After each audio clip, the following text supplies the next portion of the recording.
Kasih karunia dan damai sejahtera dari Tuhan Allah Bapa kita dan dari anaknya Tuhan Yesus Kristus menyertai kamu sampai selamanya. Amin. Selamat pagi Bapak Ibu Saudaraku yang terkasih. Selamat memuliakan Tuhan dengan semua aktivitas yang baik. Dipandu firman-Nya dari Injil Lukas pasal 6 ayat 12, demikianlah firman Tuhan.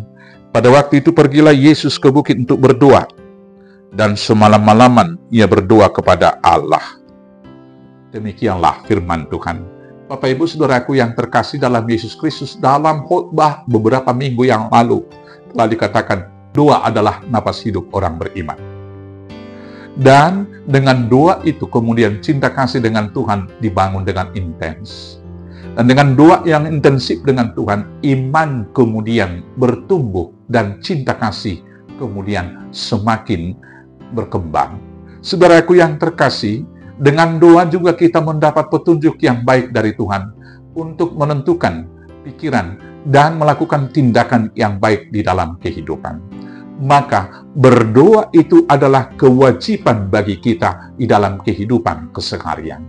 Tetapi perlu diingatkan kalau kita membaca dan mengingat pengajaran Tuhan Yesus tentang hal berdoa di Matius 6 kepada para murid-muridnya dan kepada orang-orang Farisi.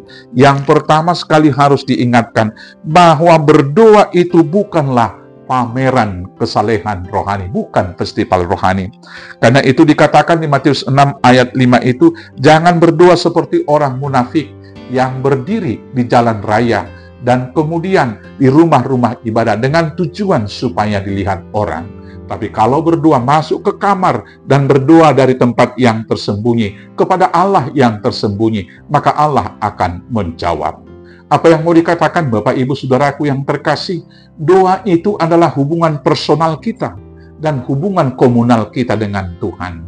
Sifatnya pertama sekali adalah vertikal. Tetapi kemudian doa itu harus diingat adalah bagian dari ibadah yang holistik.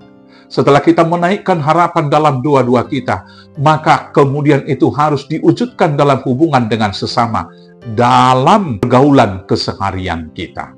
Maka apa yang kita doakan dalam doa-doa pribadi kita harus mewujud dalam tindakan perbuatan keseharian. Karena itulah di dalam Roma 12 ayat 1 dikatakan oleh Rasul Paulus di sana, persembahkanlah tubuhmu sebagai persembahan yang hidup, yang kudus, yang berkenan kepada Tuhan. Itulah ibadahmu yang sejati. Maka doa bukan sekedar untaian kalimat yang panjang dan kemudian kalimat-kalimat yang puitis yang penuh permohonan kepada Tuhan dan diaminkan. Bukan sekedar ritus dan seremoninya. Tetapi ketika sudah diaminkan dalam semua kehidupan, kalimat doa itu harus hidup dan mewujud. Kemudian dalam berdoa itu bukan karena panjang dan banyaknya kata-kata doa, karena Allah mengetahui apa yang kita butuhkan. Maka dalam berdoa itu tentu adalah berbicara dari hati ke hati dengan Tuhan dan menyampaikan apa yang tersirat dan tersimpan di hati. Demikianlah kita ketika berdoa kepada Tuhan. Dan berdoa itu bukan hanya sekedar memaksakan keinginan kita supaya itu yang dilakukan oleh Allah. Tapi dalam berdoa ada ketaatan dengan mengatakan, kehendak-Mu Bapa, jadilah. Dengan demikianlah maka doa-doa kita akan dijawab. Saudara-saudaraku yang terkasih dalam Yesus Kristus, mari kita menjadi pendoa. Dan berdoa bukan hanya untuk diri sendiri. Kita diajak dan diajar juga untuk berdoa syafaat. Dan dalam menentukan pilihan untuk orang-orang yang bekerja sama dengan kita, harus kita awali dengan doa. Dalam perikop bacaan kita ini, Tuhan Yesus berdoa semalam-malaman sebelum dia memanggil dan menentukan murid-muridnya. Demikian kiranya kita di dalam hidup keluarga, dalam pelayanan di tengah gereja, ketika kita memilih rekan pelayanan kita, mari pertama sekali kita berdoa supaya Roh Kudus menuntun kita dan orang-orang yang bekerja dengan kita juga diikat tali kasih Kristus dan dibimbing Roh Kudus bekerja bersama sebagai satu tubuh Kristus. Selamat berdoa, Tuhan Yesus memberkati. Amin. Kita bersatu dalam doa. Terima kasih Bapa yang baik.